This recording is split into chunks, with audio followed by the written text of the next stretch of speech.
আমি ওকে কিছুতেই বিক্রি করতে দেব না আব্বাজান, ও আমার জান। ঠিক আছে বেটি, আমি পাই যাইছি, আমিও দেখবো তোর গরু এই কদিন টিকে। আসি সুলেমান চাচা। সত্যি মানতে হয় বন্ধু, তুই তোর মায়ের জন্য তোর ভালোবাসাকে কুরবানি দিতে গেছিল। ভাগ্যিস তোর গায়ে এই সিভিকের পোশাকটা আছে বলে, না হলে তোর মেরে মুখটা ভেঙে দেবো। মালটা বেশ নাদুস নুদুস আছে, এই কুরবানির বাজারে মালটাকে ঝাড়তে পারলে 3 মাসে সংসার খরচে মরে যাবে। টেনতে না টেন।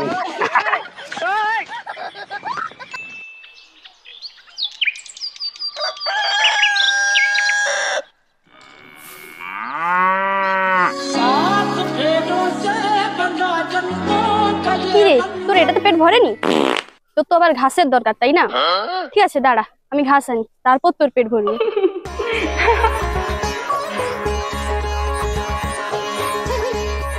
লেখা। আরে তুই এত দুষ্টামি করিস কেন বলতো? আমাকে শুধু সকাল থেকে ছুটে যাচ্ছ, শুধু উত্তর পাড়া থেকে আর দক্ষিণ। তোকে নিয়ে না আর পারা যাবে না। কি রে হাসিনা, তুই কাকে বকরু? আর কওনি বাবা, এ হামুটাকে গই ঘর থেকে বার করতে গেছলি, এ বেটা মুখে এ পাড়ানো ওপরে পুরো ছুটি রেখেছে। তারপর বহু কষ্ট করে আমি একে সেলিম চাচার ঘর ধরে নিয়ে আসি। সেই জন্য তুই ওকে বকাউ?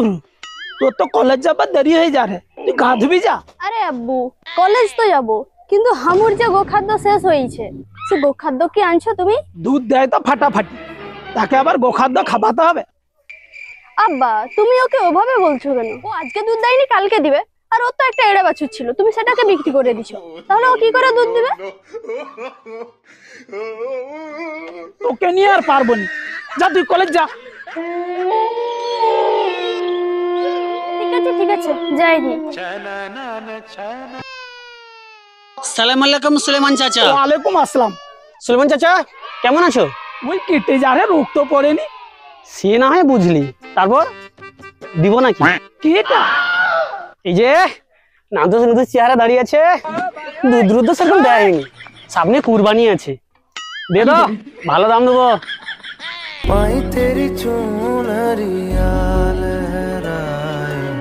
দিতে কোনো আপত্তি নাই, কিন্তু ওই মেয়ে ছেনাটার জন্যই পারিনি। কিটা গো আব্বা? ও কিছু নয় রে। কিছু নয় মানে? আমি দূর থেকে শুনলি তুমি নাকি মোর হামুকে বিক্রি করে দেবো। হামু মোর মেয়ের মতন, আমার জান থাকতে আমি ওকে বিক্রি করতে দেবো নি, এটা মোর ওয়াদা। টাকা আমার দরকার নেই, তুমি এখান থেকে চলে যাও নুর আলম চাচা। ঠিক আছে বেটি, আমি পাই যাইছি, আমিও দেখবো তোর গরু এই কদিন টিকে। আসি সুলেমান চাচা। কি রে হাসিনা বেটি, তোর চোখে জল কেন? আমি ওকে কিছুতেই বিক্রি করতে দেবো না আব্বাজান, ও আমার জান, আমি ওকে ছাড়া কিছুতেই বাঁচতে পারবো না। ঠিক আছে বেটি, তুই কলেজ যা।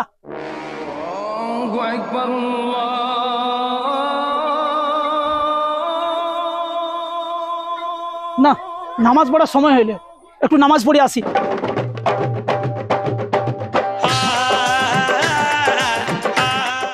আল্লাহু আকবার।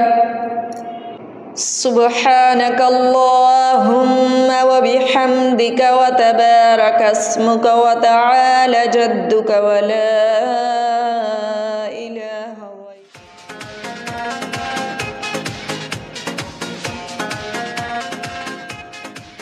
पीछे देखो, पीछे पीछे तो देखो।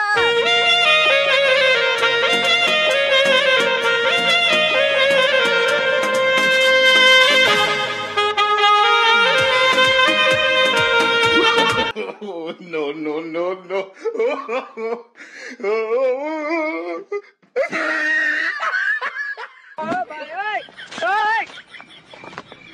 अल्लाह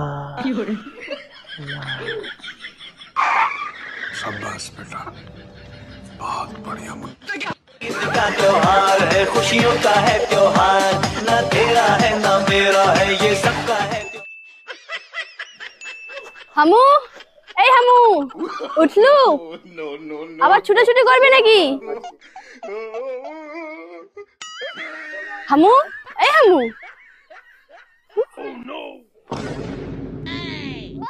আব্বা, আমার হামু কই আব্বা? কি হচ্ছে বেটি? আব্বা মোর হামু কই?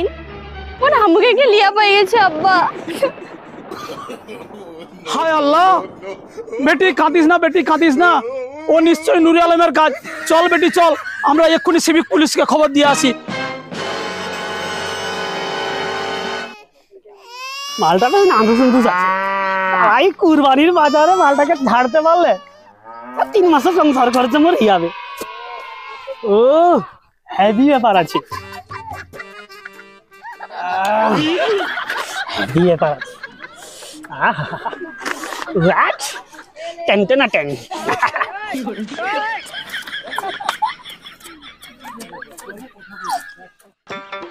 আসুন তো দেখি সুলেমান চাচা, ব্যাপারটা কি হচ্ছে ওখানে। ये फंस गया सी। এই তো আমার হামু, এই তো এই তো নূর আলম, আমার হামুকে ওই নিশ্চয় নিয়ে আসছে। নূর আলম, আমি জানতি তুমি লোকটা এতদিন খুব ভালো মানুষ, তাই বলে শেষ ম্যাচ তুমি এখন চুরি করবে? কেন, কি কি কি হচ্ছে স্যার, কি হয়েছে? আরে কি হয়নি সেটা আগে কও।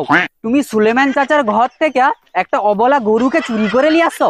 হায় হায় আল্লাহ, আমি 24 ঘন্টা নামাজ পড়ি, আমি কিনা গরু চুরি করবো? সে যে সুলেমান চাচা আমাকে চোর বানিয়ে দিল। এটা যে তোমার ঘরে কি প্রমাণ আছে বলো, কি প্রমাণ আছে? কেন মোর ঘরে গরুটা তো এরকমই দেখ। কি হচ্ছে এইরকম দেখ তোমার গরু? এরকম দেখতে তো অনেক গরু আছে, এটা তোমার তুমি জানলো কি করে? খবরদার চাচা, এটা যে আমার গরু সেটা মোর ঠিক প্রমাণ আছে, ঠিক আছে? মোর হামুর ডান পাশের পিছন পায়ে একটা দাগ আছে, তুমি দেখে নাও সেটা ভালো করে। হ্যাঁ ঠিক তো, সেও দাগটা তো। তুমি দিনে দুপুরে চুরি করো, তুমি যাও এক ঘুষিতে তোমার ভেঙে দিব সব দাঁত। একটা অবলা গরুকে তুমি কুরবানি দিতে যাও। দাঁড়াও, আমি বড় বাবুকে সব ফোনটা করে কইছি। মাফ করো, আমাকে থানায় গিয়ে যাবে গো। ঘরের ছোট ছোট বাচ্চা আছে গো, পেটের দায়ে চুরি করতে আসছি। ঘরে আমার করছে 5টা বাচ্চা আছে, মো সব সমস্যাটা যাবে। লে যাও নি গো, আমাকে থানায় লে যাও নি গো, আমাকে ছেড়ে দাও গো, ছেড়ে দাও গো, আমাকে থানায় লে যাও নি, আমার করবো। ঠিক আছে, হচ্ছে উঠো। তুমি সুলেমান চাচাকে গরুটা তার ফেরত দিয়ে দাও, আর জরিমানা হিসাবে 20,000 টাকা দাও মুখে। হায় আল্লাহ, এখন যে আমি কি করি? এই গরুটাকে লিয়া তো আমি পুরো ঝামেলাই পড়িয়া লিয়াসবা। ভাবছিলে ও গরুটাকে বিক্রি করে দিয়ে 3 মাসের সংসার খরচ তুলে নেবো। এখন আমি কি করি? গরু তো পাইলিনি, শালা বেনধান এরিয়া গরু মুখ সব গেল, কি যে করি আসবো আমি। ঠিক আছে সুলেমান চাচা, তোমার গরু তুমি লে লো, তুমি লে লো, মোর দরকার নেই গরু বাপা। ও মা গো, দাদা সব টাকা দাও। যাও এবার তুমি ভাই যাও পালাও এখান। কি রে বেটি, এবারে খুশি তো? হ্যাঁ আব্বা, আমি খুবই খুশি। তাহলে চল বেটি। চল বেটি মানে কাই যাবেন? কেন ঘর যাই রে? আরে দাঁড়াও, তোমার ভাগ্যেরটা তো তুমি নিয়ে যাবো। এলা 500 টাকা রাখো, আর বাকি টাকা আমি রেখে দেইনি। বাস, তাহলে চাচা আপনিও খুশি আর আমিও খুশি। যান, ঈদ মোবারক। তাই বলে সাধারণ সিভিক হয়ে তুমি তোলা তুলবে? কিছু করার নেই চাচা, এখনকার পুলিশের যাত্রাই হচ্ছে এরকম। এদেরকে যতই খেতে দাও, এদের খিদে জীবনে মিটবে নি। কি বলবো, স্বার্থে তো ভরে গেল দুনিয়াটা। হ্যাঁ, এই কথাটা তুমি একদম লাখ টাকার কথা কইছো চাচা। মানুষ স্বার্থ ছাড়া আজকাল আর কিচ্ছু বুঝেনি, কিন্তু ভালোবাসার মধ্যে যে স্বার্থ লুকে থাকবে সেটা কে বুঝে? আচ্ছা ভোলাদা, তোমার কথার মধ্যে কিরকম একটা গেড়াপোচা গন্ধ পাচ্ছি। তুমি কি বলতে চাইছো ঠিক করে বলো তো। না, ও কিছু না। তা আসিফের খবর কি হাসিনা? ও একটা মিথ্যাবাদী। ও ভালোবাসার নামে আমার সঙ্গে প্রতারণা করেছে। কিরকম? তোমার বন্ধু বলে তোমার গায়ে লাগে রে, তাই না? শুনো ভোলাদা, ও টিঙ্কু নামে একটা হিন্দু মেয়ের সাথে প্রেম করে, আমার সাথে পেয়ার করে যায়, শাদি করে যায়নি। তুমি বলো, ওরকম ছেলেকে বিয়ে করা যায়? একজন ঠক মিথ্যাবাদী কোথাকার। তাই নাকি? পাগলি রে, তুই এখনো মানুষ চিনলি না। তুমি হাসছো? অবশ্য কার বন্ধু দেখতে হবে তো। শুন হাসিনা, তুই ঠক কাকে বললু? যে ছেলেটা তার মায়ের প্রাণ বাঁচানোর জন্য নিজের ভালোবাসাকে বিক্রি করে দেয়, তুই তাকে ঠক বলু কি করে? ঠক স্বার্থপর যদি কেউ হয়ে থাকে, তাহলে সে তো সামনেই দাঁড়িয়ে আছে, তোর আব্বা জান। ভোলা, তুই এসব কথা কি সব বলু? ভাগ্যিস তোর গায়ে এই সিভিকের পোশাকটা আছে বলে, না হলে তোর মেরে মুখটা ভেঙে দেবো। থামুন তো, বাবা হয়ে মেয়েকে কতটা ভালোবাসতে পেরেছেন। নিজের স্বার্থ ছাড়া আর কিছুই বুঝেননি আপনি। শুনুন চাচা, এই সমাজের কিছু মানুষ বিচার করার সময় উকিল হয়ে উঠে, আর নিজেদের বিচার করার সময় যেন জজ সাহেব। আরে তুমি কি বলতে চাও ভোলাদা? তাহলে শুন হাসিনা, ব্যাপারটা একদিন বিকেলে। কি রে, এতদিন তুই কাই ছিল, তোর দেখা সাক্ষাৎ নাই, ব্যাপারটা কি তোর? ও কিছু নয় রে বন্ধু, আসলে মায়ের শরীরটা খারাপ তো, তাই জন্য আর বাড়ি থেকে বেরোয়নি। সে তো বুঝলি, কিন্তু তোর মুখটা এরকম শুকলা কেন? গরিব বলে হাসিনের বাবা আজকে আমাকে জামাই হিসাবে পছন্দ করেনি, আর এদিকে মায়ের অপারেশনের জন্য 5 লাখ টাকা দরকার ছিল। তাই সেই সুযোগে হাসিনের বাবা আমাকে 5 লাখ টাকা দেবে বলেছে। মানে তার বিনিময়ে হাসিনের জীবন থেকে আমাকে সারা জীবনের জন্য সরে যেত। তাই মায়ের জীবন বাঁচানোর জন্য আমার ভালোবাসাটাকে কোরবানি দিতে হলো বন্ধু। এ কি করলু রে তুই? তোর বন্ধু নাকি মরে গেছিল নাকি? মনে কি তোকে সাহায্য করতে পারতিনি? তুই সামান্য 5 লাখ টাকার জন্য তোর ভালোবাসাটাকে পুরো তছনছ করে দিলু। ছি আব্বাজান ছি, আল্লাহ তোমাকে কোনোদিনও ক্ষমা করবে না। তুমি আমাকে এভাবে ছোট করে দিলে। বলে দা, আমার ভুল হয়ে গেছে, তুমি ওকে এখনই ফোন করে ডাকো। আমি এক্ষুনি বলিনি। বন্ধু তুই তাড়াতাড়ি চলে আয়, ঈদের চাঁদ উঠেছে।